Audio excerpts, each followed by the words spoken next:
Our payroll department makes sure that all our employees are paid according to individual employment agreements as well as state and federal laws. We're going to go over some of the most important policies as well as the weekly schedule so that you know how you can help us make sure that your paycheck is correct. One of the first things you should do is meet your operational support specialist. Each team has one, so just ask your manager who yours is.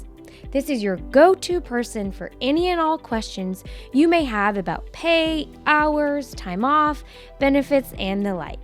If they don't know the answer, they can find out or point you in the right direction. One of the benefits of working at Glidewell is that you will get paid every week on Friday. Note that you're getting paid for the week before, which means you will not receive a paycheck your first week. For hourly employees, we base pay on your timesheet, which is created every time you clock in and out.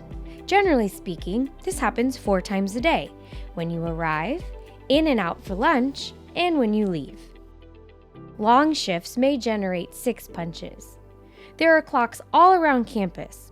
We encourage everyone to clock in and out in their own departments. You'll need to clock out for lunch for at least 30 minutes. Leave your workstation and don't work during your break. Please clock out before you start your 5th hour of work.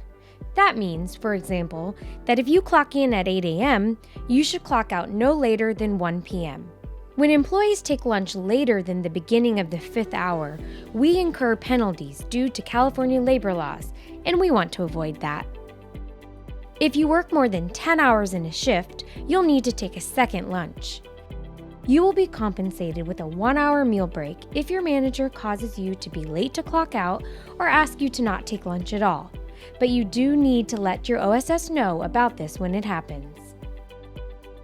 If you work 6 hours or fewer during a day, taking a lunch break is not mandatory, provided that you sign a waiver and clock out no later than the 6th hour. The same is true for a longer shift. If you work more than 10 hours, but fewer than 12, you can waive your second meal. You'll also have 2 10-minute paid breaks daily. Do not clock out for these. Rest periods can't be combined together or with meal periods. If you happen to miss a punch, please see your OSS to get it fixed as soon as possible. We function on an honor system here, so we will take your word for it. However, we also keep track, and if the mispunching gets excessive, disciplinary action will be taken. Here's an overview of what happens every week. On Monday, hourly employees need to log into Workday to verify your time, both the hours you worked and any sick time, vacation, or the like for the previous week. If you see that any corrections need to be made, please give them to your OSS. Pay attention to any meal violations. That means that you took lunch after the 5th hour. Please be mindful of that.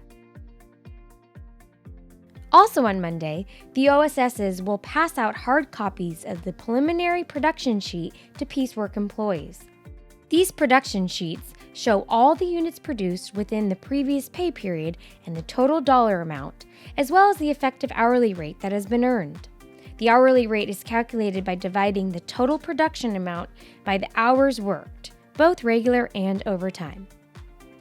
Tuesday is the deadline for any corrections on time cards and production sheets. All corrections must be turned in to the OSS no later than 2 p.m. to be reflected in the following week's pay. If any corrections are missed, they will be fixed and retro-paid the week after that. On Wednesday, we run the payroll. On Thursday, piecework employees receive the final production sheets in their Workday inbox.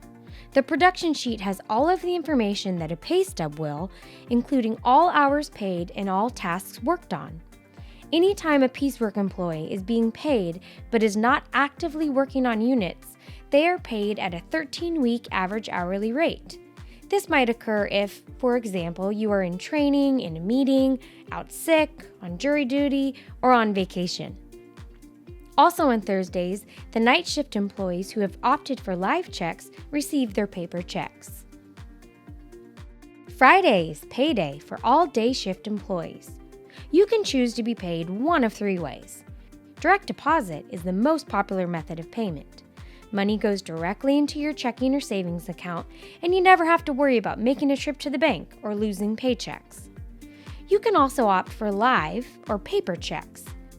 We also offer pay cards as an alternative to opening a checking account with a bank. If you choose to do this, please see Rachel in the payroll department so she can set you up with a card. Everyone on our team, whether we are in the payroll department or on the OSS team, is happy to help with any issues or answer any questions for you. We're here to make the process as smooth as possible. These photos are from our Smile Connection website, so you can find us easily on there or on Workday. We look forward to welcoming you to Glidewell.